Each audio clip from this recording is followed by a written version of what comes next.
Hey guys, welcome back to the channel. Today we're going to be talking about Wgp Yokohama that happened over the weekend. So this is a teams tournament very similar to the previous WGP that I covered. So we're going to look through a few of the decks, what came in top 8, the diversity cut, and yeah, just pretty much how the event went in general. If you guys need any coaching, feel free to hit me up on Metafy. My link is in the bottom right hand corner, metafy.gg/@Derek-Dow. Feel free to book a session and we can get started. So this one is quite an eye-opener, especially with like Lyrical Set 3 being available. So as you can see, this is like the top 8 distribution, not necessarily 1st to 4th. We'll get to that later on in this video. But some of the outliers in terms of decks, we have like Youthberg with the main grade 3 being the trial deck. And then we have Michu. Michu is one of the new Lyrical Set 3 decks that can pretty much combat the likes of Kari as well. So, equal, maybe second best Lyrical deck. I'm not too sure, but we can definitely see that Michu is having an impact upon its initial release. Other ones like, Eva's there, and then this is like the second half of the top 8 for Block A. So we do have heroes, and then we also have a Youthberg which focuses more on Skyfall arms, and then Tamayura as well. So Tamayura, definitely not a deck that I would expect here, but obviously diversity cut is a thing where if your team composition picks a deck or a grade 3 that is mained in the ride line that isn't a part of the X0s, then you have priority to make it into top 8. And then we also have is it Hazelet or the Palette Girl, the Rabbit Girl, and then heroes. So the fact that 2 heroes went in just shows that diversity cut is doing its thing, and obviously none of the decks brought Hazelet either, so that's really cool. Then looking at Block B, this is more meta defining, so the likes of Nirvana, Gravidia, Flagbergs, your Seraphs, Overlords, and then like this is more of the obscure stuff, so you have your Grave Zorga, your Regis, Leonorn as well. Definitely not a deck that we have seen very much at all.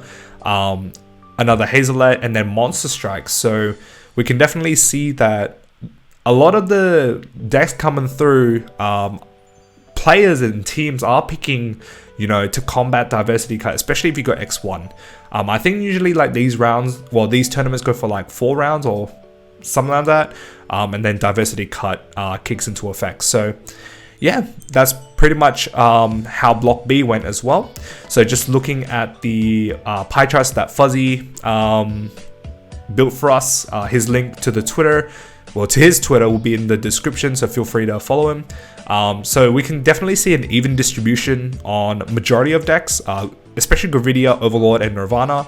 Obviously, with these team events, you're only able to bring 1 deck per nation, so you can't just double up on Dragon Empire. So yeah, very cool to see that Japan is very focused on Gravidia, Nirvana, and Overlord, and then spreading out into the other divisions. And then, so that's Block A, and then Block B, we have, again, dominance in Nirvana and Gravidia and Overlord, and then, divisions in other places as well. Then, looking at the top 4, so the first place team brought Gravidia, Nirvana, Bastion. Second place was the Gamers Dogma team, Skyfall Arms. So this should be the trial deck one, if I'm not mistaken, if that correlates with Block A. Yeah, should be, right? Yes, no, maybe not. No, I was right. Yeah, the trial deck. Yeah, so that should be the trial deck grade 3 as like the main grade 3, but still, again, Skyfall Arms, you still have it in the deck. Michu and Gravidia, and then Gravidia, grade 4 Bruce, and then Overlord, and then 4th place was Hazelet, Nirvana, and Heroes. And then Block B, top 4 was Eva, Overlord, and Bruce. Second place was Gravidia, Overlord, and Barra Magnus. Third place was Gravidia, Flagberg, and Nirvana. And then 4th place was the Monster Strike team, so taking Monster Strike, grade 3 Bruce, and Nirvana. So very cool. We're gonna look into some of the more outlier decks. So the first one being Youthberg. So this is a very interesting Youthberg list. Playing Solaria. So Solaria allows you to, you know, discard and essentially refund the discard cost. So, you know, you're ditching for Revoldress. So essentially Counterblast 1, Soul Loss 1 to recoup the card that you discard. So that's pretty interesting. And also playing Maple. So if I'm not mistaken, if like a new grade 3 rides on your Vanguard, then you can call this from drop zone. So essentially you can technically multi-attack. So you can keep it in the bin or in the drop zone and then call it onto a rearguard circle when you Revoldress. That's pretty cool. And then, you know, you have your all your other Revolve forms. And yeah, that's pretty much it. I think this deck gets a lot better with Tempest. I think Tempest is an insane card. Aura Guys are doomed. For those who played back in the G era, yeah, that card is insane. So I definitely do think that this deck has a lot of potential coming into, you know, set 7 and the future support that it has for it. And then looking at Michu, yeah, I don't actually know much about this deck. I just know that it's good. Like, I've heard good things about this deck. This card can restand Michu, which is pretty crazy, especially if you incorporate it with other cards in the premium side of the game. But I haven't really tested too much. I just saw it from face value. I just thought the card was really good. But yeah, very, very cool to see Michu, you know, starting off with a bang. Coming off Lyrical Set 3.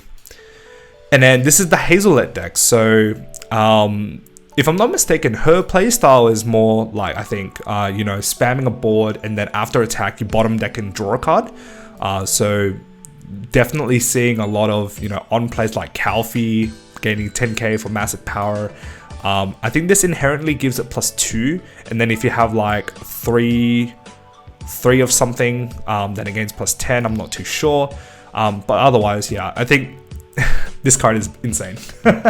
Yuika in like nearly every deck is crazy. This card is like as generic as it gets. It works so well in a lot of decks. I think the card is just really, really good. The $50 triple R. So yeah, definitely look out for that once the English set drops. So yeah, that's Hazelet. We also have Heroes. So Heroes with the Combine Breaker, I think that's what it's called, to revive back. And then also playing the Penguin for the orders, to search or revive orders or salvage orders or something like that. But otherwise, everything else, you know, you have your Heroes, you recruit them or whatever you call it, yeah, into your base, and then guard with them, call with them, high advantage engine. The one thing I do want to talk about in this particular setting is that you're bringing Heroes as your brand gate deck and not looking into like Orphis. So I think we only saw one Orphis, and I think a lot of people in Japan are looking into Heroes over Orphis. I do know Orphis gets better probably in set 7, but Orphis already is getting a lot of support in set 6. But the fact that a lot of Japanese players are looking at Heroes over Orphis, that says a lot. Because you're not going to go into like a big tournament like this expecting to go 0x with a deck, right? So obviously Heroes is, there's something with it that obviously must make it good, because we already know Eva's good, we already know Seraph and Gravidia are good, but the fact that, you know, the next best one that isn't Orphis is Heroes, that's yeah, that's quite interesting actually. The fact that Japanese players are prioritizing Heroes over Orphis. Obviously, you know, if you bring Stoichea, Flagberg is the guy, and then the next one up is Gravesorger, and, you know, not a lot of people are looking into Gravesorger either. Maybe it's just, you know, people aren't giving much respect to it, or maybe looking at different other avenues, like, you know, collab sets like Monster Strike. This is the first time that we didn't see Shaman King, which is pretty surprising. I would have thought like one of the teams would have brought Shaman King. Shaman King is actually one of the better collab decks or the better meta picks into this format. So yeah, very, very interesting that there's not a single Shaman King. So yeah. Otherwise, I think like definitely the outliers being Youthberg and Michu, and then, you know, Gamers Dogma, they did really well. I think they came second if I'm not mistaken. So yeah, these two decks, you know, they aren't obviously bad. they you'd look at, you know, playing these decks, going you know, X1 into top card and maybe going X2 for the whole day. So like the fact that you came second shows that, you know, these two decks are pretty prominent going into the future. So definitely we'll see a lot of impact for these two decks in the very near future. And yeah, that's pretty much it for WGP Yokohama. If you guys like this video, pop a like, subscribe to the channel if you haven't. Let me know down in the comments what you guys think about these decks. Feel free to look them up on the Japanese deck log. The deck log codes are actually on the infographics, which is pretty cool. So if you guys want to check out the infographic, it's on the PR Twitter for Cardfight Vanguard on the Japanese side. Otherwise, you can kind of scroll back on this video and look at the deck log codes and stuff like that. And yeah, that's pretty much it for me today. Thank you so much for watching, and I'll see you guys next time. Peace.